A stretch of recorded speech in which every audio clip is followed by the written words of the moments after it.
All right, let's dive straight in. The next big hurdle in AI, maybe it isn't just getting better answers, but knowing if those answers are actually right. That feels like a huge bottleneck right now, doesn't it?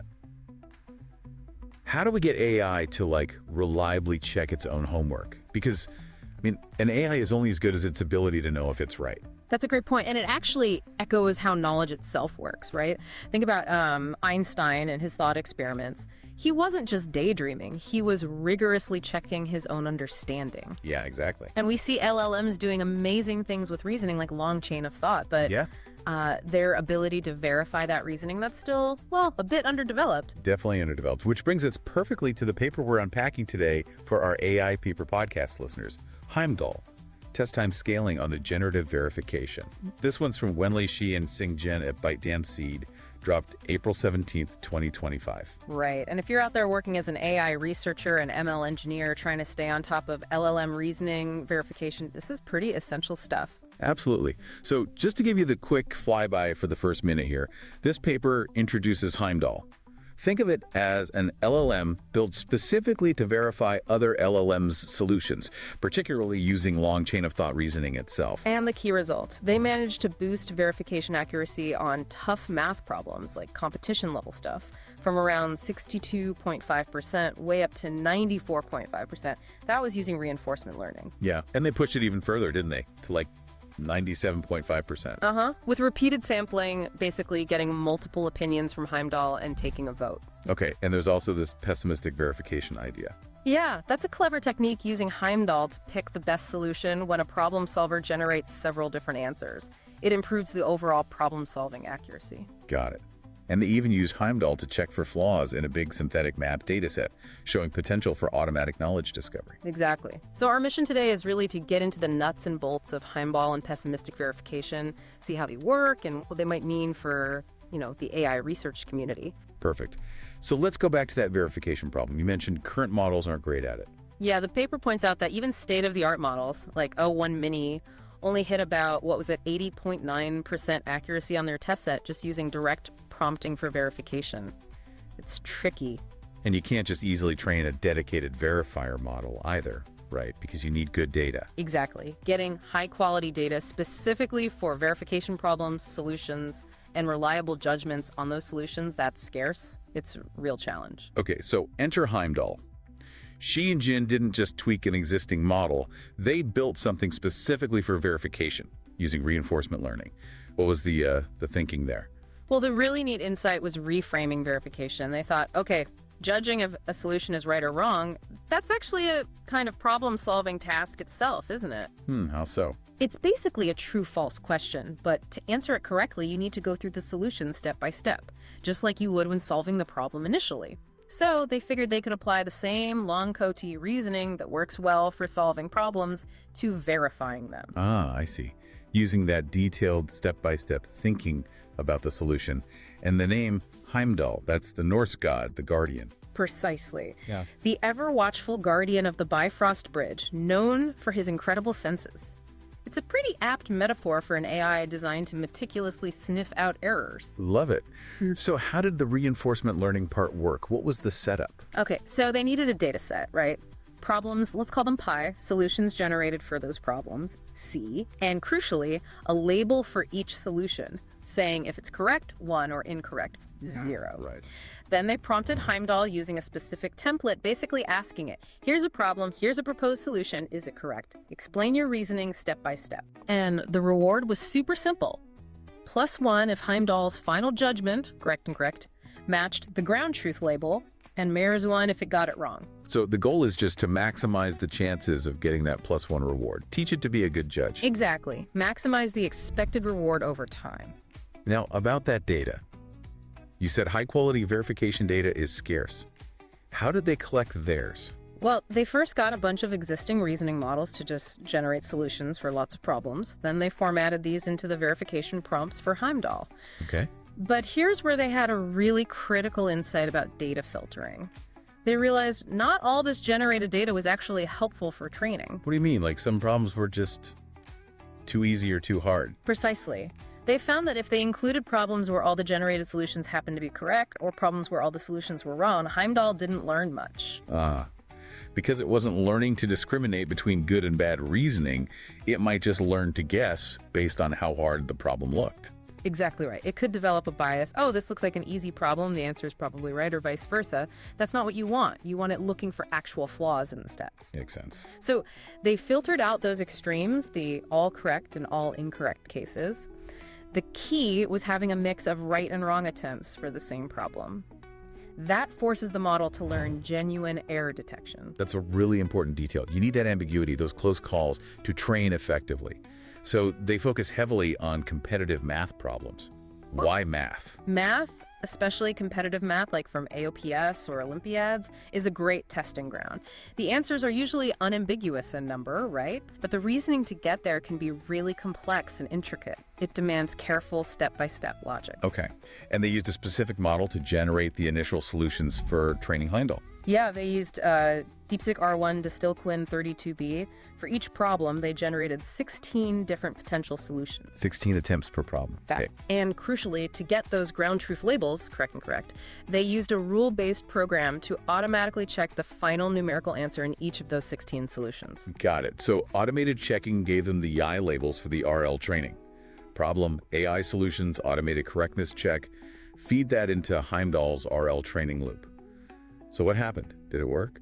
Oh yeah, the results were pretty striking. They evaluated it primarily using problems from the AIM competitions, specifically AIM 2024 for validation and AIM 2025 for testing. Okay, tough math competitions. Right. And they found this really interesting test time scaling effect. Just by letting Heimdall generate longer chains of thought during the verification process, letting it think more about the solution, its accuracy shot up dramatically. Dramatically. On the AIM 2024 set, the accuracy went from 62.5% with shorter verification reasoning all the way up to 94.5% with longer reasoning. Wow. Just by letting it write more steps in its verification, that's huge. It is. It suggests that giving the verifier enough space to articulate its step-by-step judgment is really key. Okay, and then they did the repeated sampling thing too. Exactly. They tried having Heimdall verify the same solution multiple times, say 8 times, and then just took a majority vote on the outcomes. Did that help even more? It did. On AIME 2024, that pushed the accuracy up again to 97.5%. Really impressive verification performance. Nearly perfect. And you mentioned earlier, it wasn't just stuck on these calculation problems. It could handle proofs too. That was one of the really promising findings, yeah. Even though it was only trained on problems with numerical answers, they tested it on math proofs using human evaluation. It generalized surprisingly well. It could often identify logical flaws within the steps of a proof, even without specific proof training data. It suggests it's learning something about the underlying structure of reasoning, not just checking final numbers. That's fascinating. So it's not just pattern matching the answer, it's actually trying to follow the argument. The paper showed examples, right? Like forward and backward checking. Yes. Table 2 in the paper gives good examples. It shows Heimdall doing forward checking, basically confirming each step logically follows from the previous one, and backward checking, making sure the final conclusion actually satisfies the problem's initial conditions. Can you give an example? Sure. There was one from AIM 2025 involving finding a formula for a sequence. Heimdall seemed to use both checking the derivation step-by-step forward and ensuring the derived formula worked for the initial terms or constraints backward. It's really trying to assess the whole logical chain. Okay, that deeper analysis makes the high accuracy more understandable. Now, about that repeated sampling, sounds computationally expensive. Did they look at the trade-offs? They did. They ran experiments generating, I think, 64 solutions per problem and doing 64 verifications for each. Yeah. Then they analyzed subsets, like what happens if you only use 4 verifications, or 8, or 16, using majority vote. And what did they find? More is always better. Generally, yes. Accuracy, false positive rate, false negative rate, they all improved with more verifications. Right. But the gains started to level off. Diminishing returns. Exactly. It suggests there's maybe an upper limit, perhaps due to the model's inherent capabilities or biases that you can't just overcome with more compute budget for verification alone. That makes sense. Did they also check if problems that are hard to solve are also hard to verify? Is there a correlation? That was another interesting finding, not necessarily. They looked at the failure cases, where Heimdall messed up the verification. Yeah. And they found that problem-solving difficulty didn't always line up with verification difficulty. Sometimes Heimdall struggled with verifying solutions to problems humans found easier, and sometimes it aced verification for really tough problems. So verification is its own distinct skill, really. It seems so. They also noted slightly lower performance overall on the AM 2025 dataset compared to 2024. Why was that? They suggest the verification task itself might just have been intrinsically harder for that set of problems, and interestingly, other baseline models like O1 Mini also showed a drop in performance on AM 2025, which kind of supports that idea. Okay, so Heimdall's a powerful verifier. But then there's this next step, pessimistic verification. What's that all about? Using Heimdall to actually improve the solving process. Precisely. Pessimistic verification is a strategy. The idea is your main AI solver generates, say, 16 different potential solutions to a problem. These might lead to maybe 3 or 4 unique final answers. Right. Now, instead of just picking the most common answer, like majority voting, you use Heimdall to check the reasoning behind the solutions leading to each unique answer. Then you use those verification scores to make a smarter choice about which answer is most likely correct. Okay, so using the verifier to guide the selection among the solver's outputs. How does that work? They framed it as a multi-arm bandit prompt. Yeah, that's the analogy. Each unique final answer is like an arm of a slot machine. Every time Heimdall verifies the solution path leading to that answer, it's like pulling that arm. The verification score, or just correct and correct, is the payout. Okay, but where does the pessimistic part come in? It comes from the specific formula they use to decide which arm or answer to finally pick. They use something called a lower confidence bound. Lower confidence bound. Yeah. What does that mean? Think of it this way. If you have one answer where Heimdall checked 2 solutions and said both were correct, and another answer where Heimdall checked 20 solutions and said 19 were correct, which one are you more confident about? Probably the second one, with more evidence, even though the first had a perfect score on limited checks. Exactly. The lower confidence bound mathematically captures that intuition. It penalizes answers that haven't been verified much. It's pessimistic in the sense that it's wary of answers with high scores based on very little verification data. There's a hyperparameter, alpha, that controls how strong this penalty is. Ah, so it balances the raw verification score with the amount of evidence supporting that score? If you haven't checked an answer much, you discount its score a bit. You got it. It cleverly blends the solver's initial tendency, which is what you get with simple majority voting if you do very few checks, with the verifier's judgment, which dominates if you do lots of checks. That sounds really smart. Yeah. How did it perform against other methods? They tested it against things like regular majority voting, shortest majority voting, picking the most common answer that came from the shortest reasoning path, and a sampling-based search approach on the AME 2025 set. Fun. Pessimistic verification came out on top, especially when the number of verifications they were allowed to do was limited. It got better results with less verification compute compared to the others. That's a big practical win. Why did it beat the sampling search? They think it's partly because pessimistic verification groups the solutions by their final answer. Sampling search might just pick solutions based on individual verification scores, but grouping by answer accounts for the fact that multiple different reasoning paths might lead to the same correct answer, making the selection more robust. Okay. They showed a map of accuracy based on number of solutions, den and verifications, M, right? Yeah, figure 4, right. It shows, generally, you want to increase both N initial solutions and M verifications for best results. But maybe you need to increase N a bit more often, especially for hard problems where correct answers might be rare among the initial N solutions. Makes sense. And did pessimistic verification completely close the gap to finding the best possible answer among the N generated? Not quite. There was still a gap compared to the theoretical best of N performance.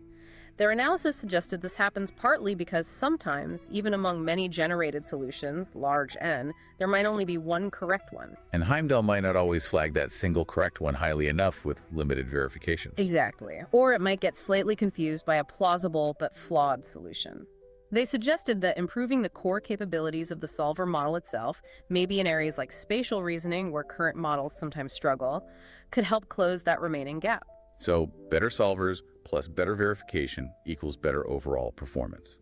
That's the idea. And they showed Heimdall plus pessimistic verification helped improve results even when paired with different solvers like DeepSeek R1 and even Gemini 2.5 Pro. Although the improvement was smaller for Gemini. Yeah, likely because Gemini 2.5 Pro is already starting from a much higher accuracy level, so there's less room for improvement via verification-based selection, but it still helped. This all seems really focused on math.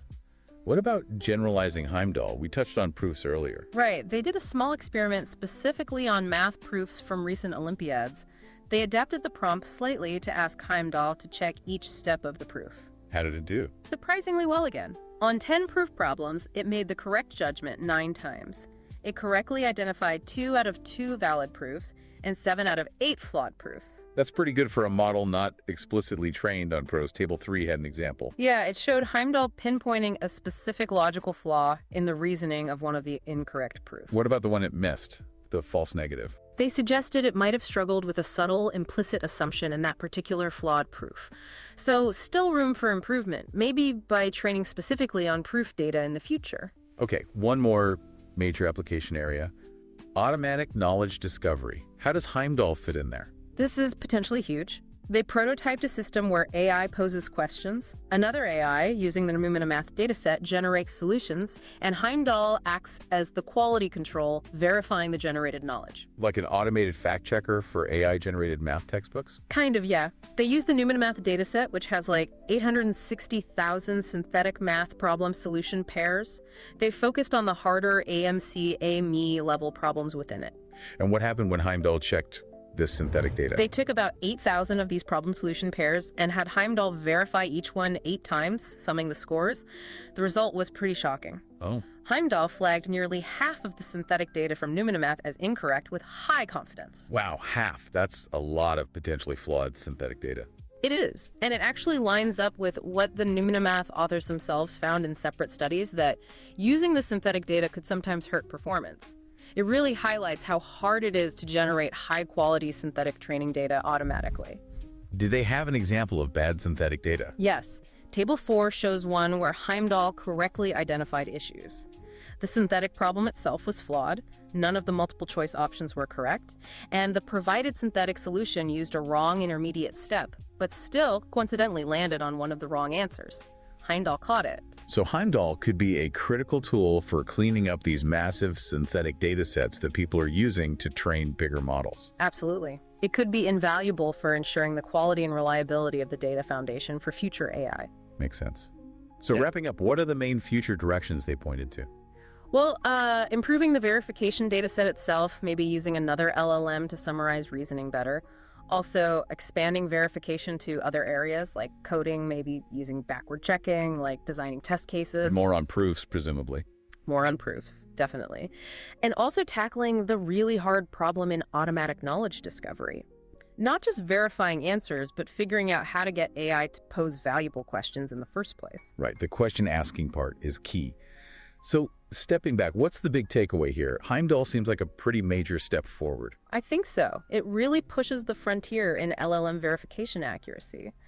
And pessimistic verification shows a practical way to leverage that improved verification to make problem solving itself more reliable.